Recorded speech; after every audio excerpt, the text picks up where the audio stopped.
Cold, snowy conditions were rare this winter in Kingston, but inside Kingston General Hospital, a very common scene. Today we had about 23 patients without beds, admitted to hospital without beds. The emergency department here sees 55,000 people each year.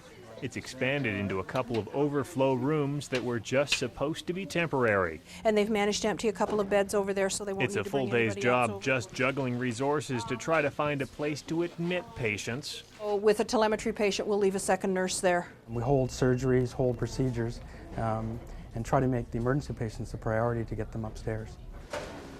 And even upstairs, healthcare workers are having trouble making space available. Not because they don't have any beds, they just don't have the nurses. We had to close beds. It came to the point where we did not have the skilled nurses to deliver care safely.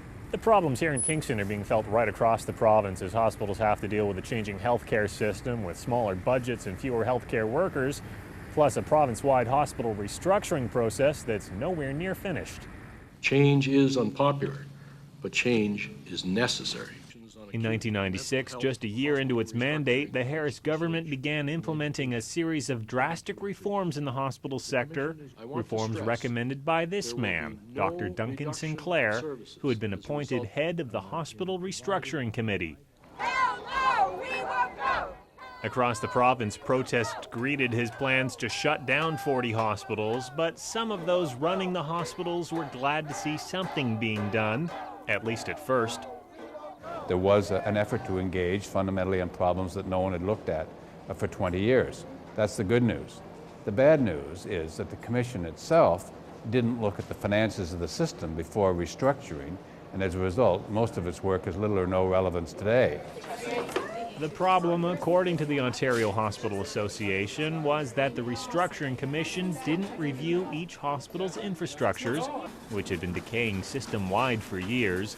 The results, the costs of rebuilding or renovating hospital buildings were almost double the initial estimates. A tax cut for every single Ontario taxpayer.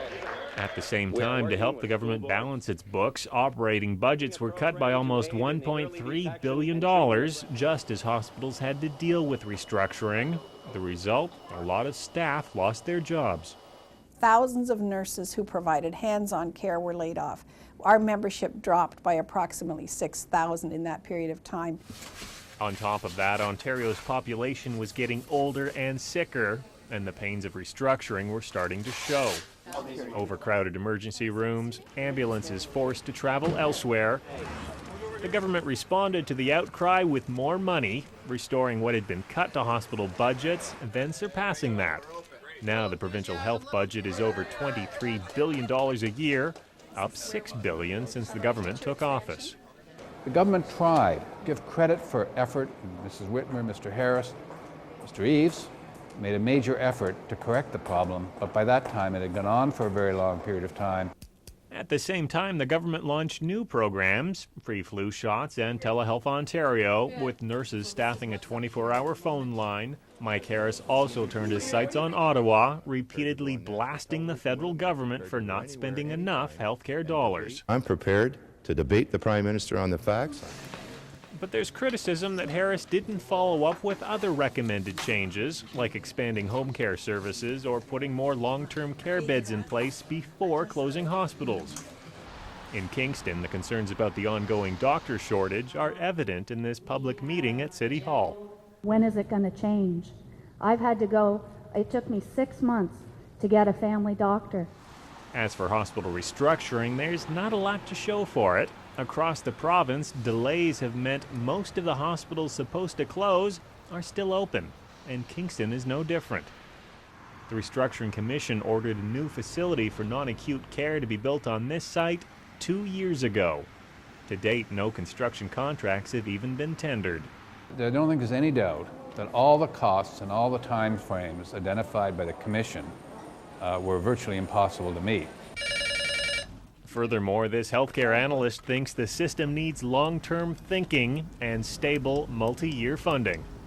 We'll have situations in which hospitals will be told, solve the emergency room crisis, I'll give you 3 months worth of funding for emergency room. Well, you can't hire a nurse for 3 months. Wow. But this hospital staff have some long-term plans in place, like an expansion of their emergency room. And I think that's starting hopefully within the next month or so. They're just waiting for some provincial money to start building, hoping that will make the job of providing care here a little easier. Mike Wise, CBC News, Kingston.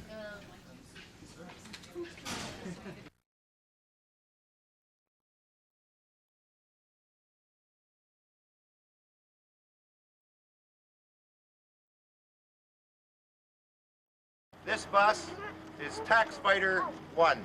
It was how Mike Harris defined himself in opposition, Harris the tax fighter, and it was a key plank in the common sense revolution that helped get him elected in 1995, a vow to cut personal income taxes by 30%. If I don't do what I say I'm going to do, I will resign. It was that promise and the commitment that appealed to voters like Kevin and Ashiel Hewitt. We'll take them. Big or small, we'll take them all on the tax cuts.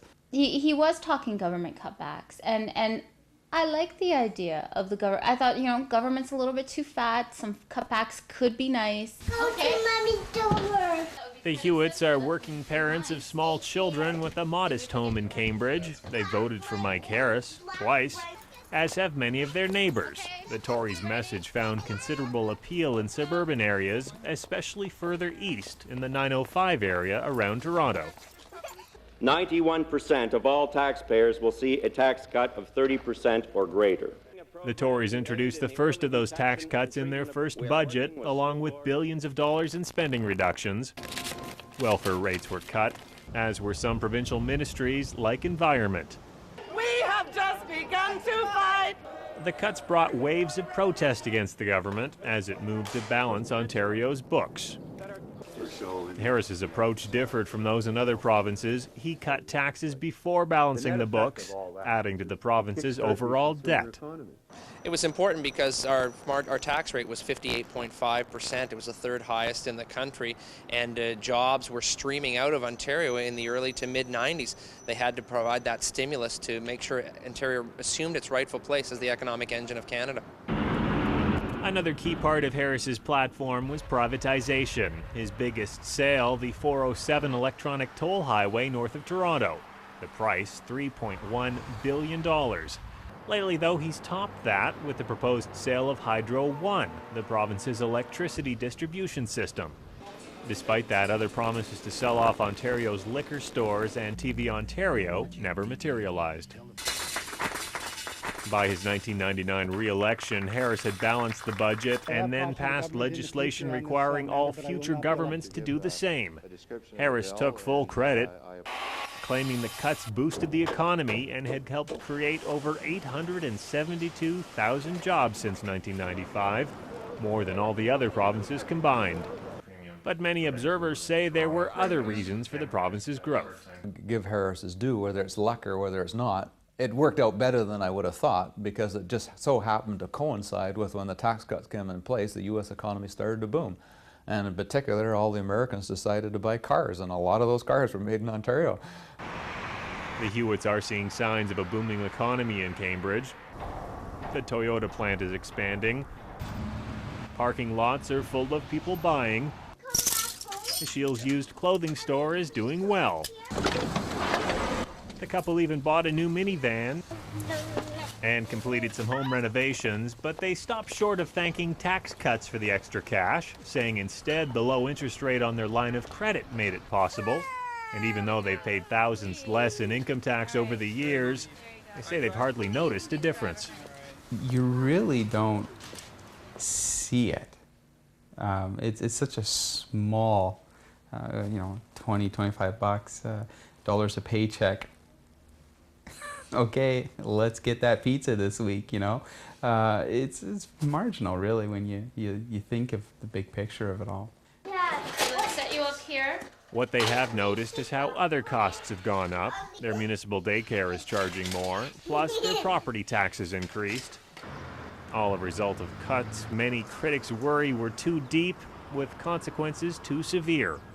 In Walkerton, 7 people died and thousands became sick when E. coli bacteria entered the local water system.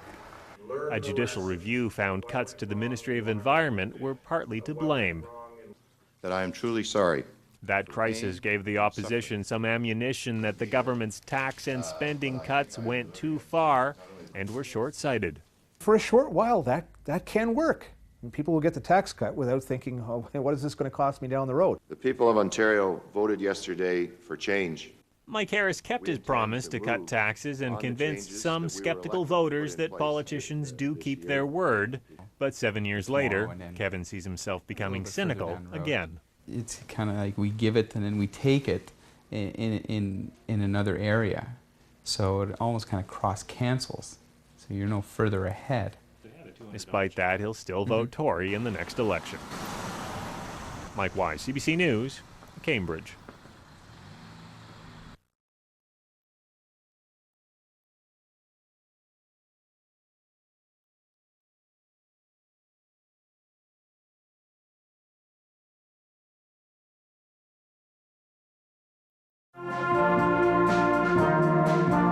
It's early in the morning, but music teacher Jim Jacks is hard at work. Tonight, his school's junior stage band will perform for a grade 8 orientation. It's a long day for him, but he wants his students to get this song just right. Jack's music room is littered with trophies, his school's walls filled with pictures of prize-winning bands from years past.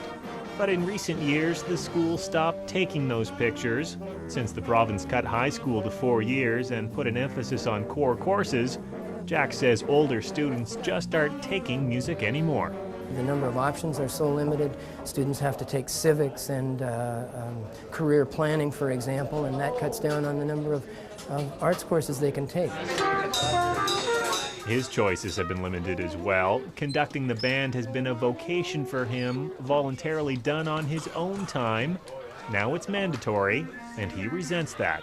For some of us older teachers who've spent a lot of time in co-curricular work over the years, there's been a certain sense of betrayal and the idea of ingratitude. Yeah, because we have to make sure that. And for many teachers, those feelings go right back to the start of Harris's mandate. Yeah, we need to invent a crisis. It was the government's first education minister, John Snowbelin, who revealed the government's strategy. They'd treat education as if it was in desperate need of reform and push forward with a massive overhaul. In a short time, they cut the number of school boards and trustees, introduced a provincial per-student funding formula, they revamped report cards and the curriculum, they brought in standardized testing and increased the amount of time teachers had to spend in class and started testing them. They also introduced a tax credit for children attending private schools. Those changes brought protests from teachers and their unions, peaking with the province-wide teacher strike in 1997. A political action, say the teachers' unions, against the drastic changes. What we faced was a government that tried to demonize teachers and educational workers and demonize their representative unions. What kind of a response do you get from a piece of absolute music? What is Jim Jacks supports some of those changes, like the tougher curriculum and the provincial standards, but those changes are making his day busier. Right after his morning grade 10 music class, he has to rush to a grade 12 history class. After that, he's got time to grab a quick lunch and mark papers. He's been going non-stop since band practice this morning, but then halfway through his break, there's this. Didn't I already ask him to take his hat off? This year, hall duty counts as part of his workday, giving him enough time to conduct band as an extracurricular activity. Don't forget, eh? The government says its changes are designed to put students first, and in terms of funding, that's now how the system works. Money is given on a per-student basis, the same right across the province. That's meant big changes for school boards used to the old system of large provincial grants and local property taxes.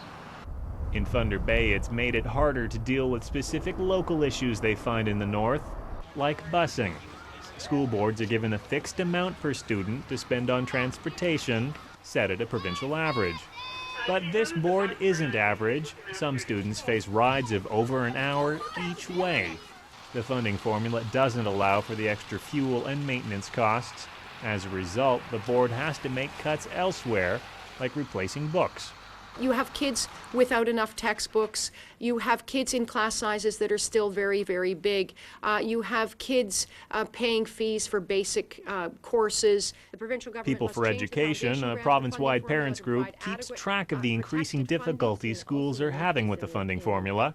But at the same time, its chair says there are plenty of parents in her group that like some of the changes. It's not a perfect system. It did mean changing. I think it's important to not go, let's throw out the baby with the bathwater here and, get rid of everything, because some of the changes had to be made. They were just made incredibly badly. 2, 3, and. The government says it will take time for its improvements to take effect. For Jim Jack, though, he's not waiting around to see what happens. After 30 years, he's decided this will be his last as a teacher, and he doesn't like how he's leaving. My father said to me, don't leave a situation worse than the way you found it. Over the thousands of hours and the thousands of kids that I've worked with, that's really been an idea that I've tried to adhere to. But I guess if I have one regret, I feel that the education system that I'm going to leave will not be better than the way I found it.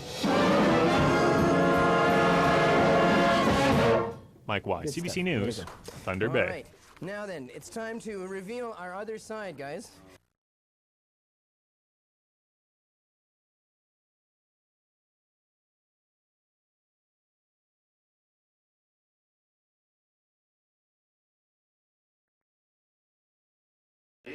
It's something you might not even notice watching TV, but in press conference after press conference, the blue backdrops are there. Sometimes Mike Harris doesn't even know which one it is. What do we got today? Strong economy. Even I get surprised by the backdrops. The government has produced a series of portable blue backdrops for different ministries with different subtle messages. The idea is to bring instant clarity.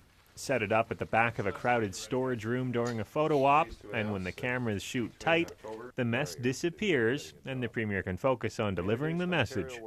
Our Work for Welfare program. The communication strategy is so poised, even the opposition admits to learning a few things from the Tories.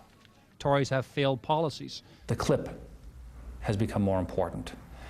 Clarity of messaging has become more important. It's a case of not just clever advertising and clever messaging, but very significant resources going into that as well. To help with that job, Harris increased the staff in his office by more than 50% in his first term, hiring more political aides, communication strategists, and policy advisors. Keeping his government's message clear and simple helped the Tories. It also made the job of their opponents more difficult. Mike Harris helped do that by making a lot of changes very quickly, something even last week he wasn't apologetic for. I had to do it all over again. I would have tried to do more, and I would have tried to do it much more rapidly. In 1996, with virtually no public consultations, the Harris government passed the so-called Omnibus Bill, a large, complex piece of legislation giving the government new powers to restructure government services.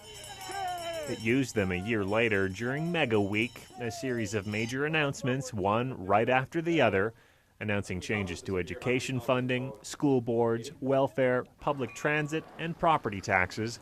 So much change so quickly, it had the heads of critics and journalists spinning. There's duplication, confusion, waste. To aid the public, the government spent $8 million on advertising to explain those changes. In total, the opposition parties figure the Harris Tories have spent $100 million on ads since taking office. It makes sense. This is fascism! In that time, anti-Harris protests became common, but even there, the speed and the volume of the changes transformed how protests took place. Individual groups, feeling left out and ignored on their own issue, started banding together. Yes, we developed new coalitions and new friends and new allies. There was a sense that that there were a number of groups in this together, and that we had to support one another.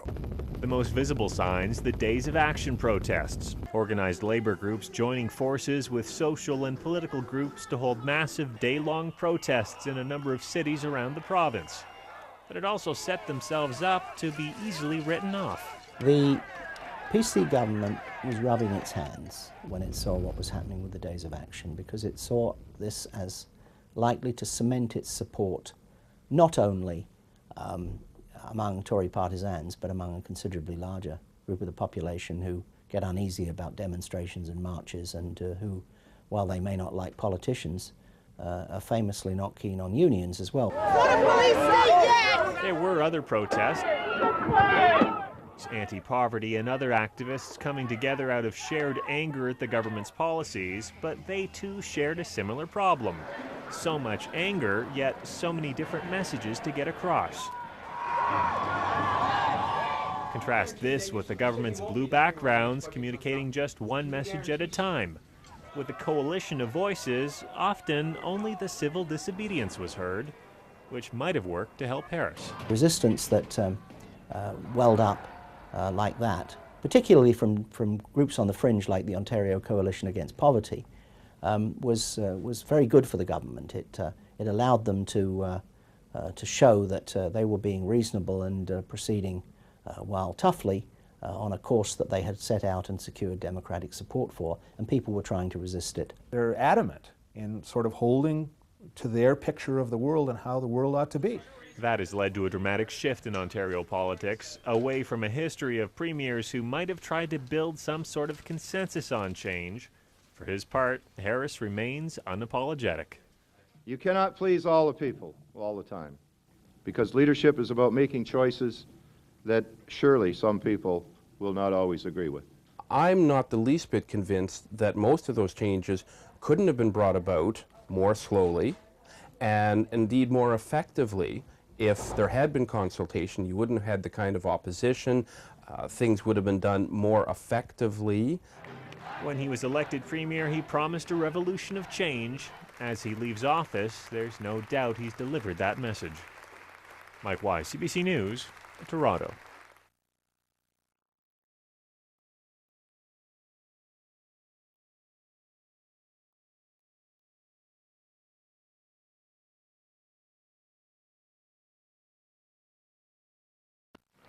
Please welcome the leader of the Ontario PC Party and the 22nd Premier of Ontario, Mike Harris.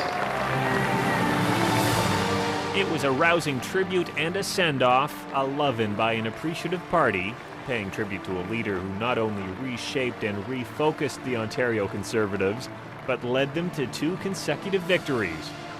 Tomorrow, the 5 challengers wanting to replace him will find out which one the party chooses to continue the Harris legacy.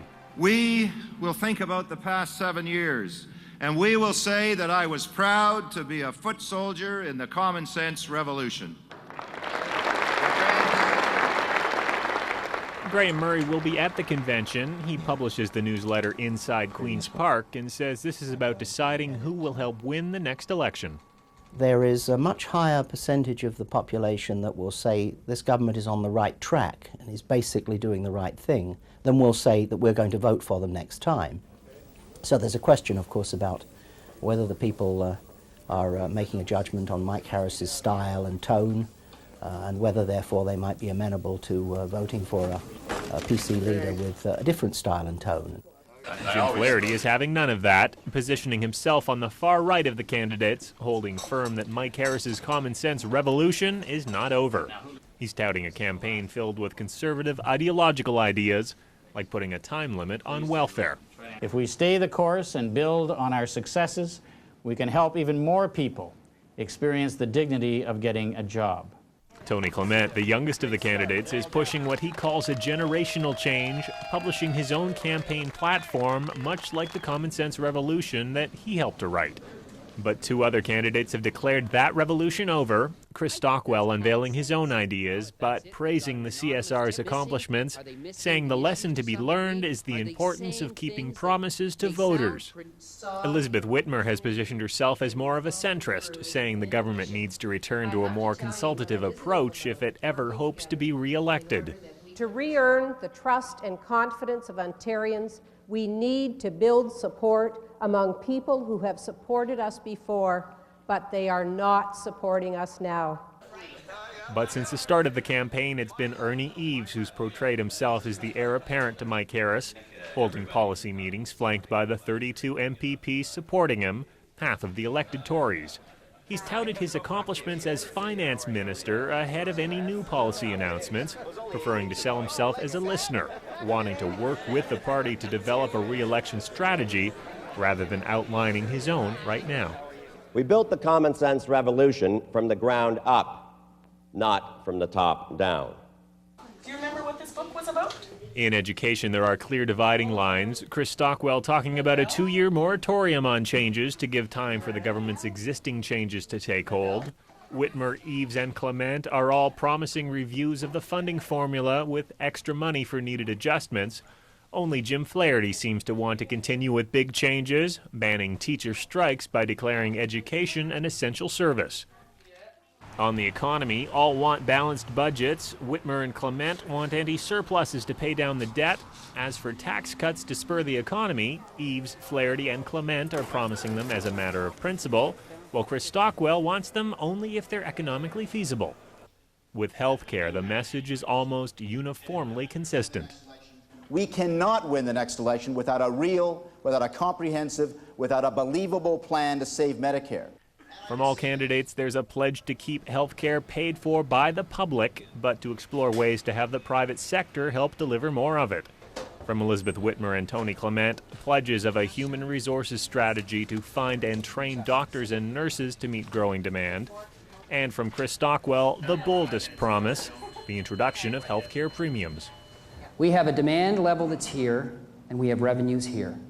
We have to find a way to close this gap before the next general election. The latest polls show this weekend shaping up to be a race between Jim Flaherty and Ernie Eves. It's expected to go to at least 2 ballots to decide which one of them will inherit the legacy of Mike Harris. Mike Wise, CBC News, Toronto.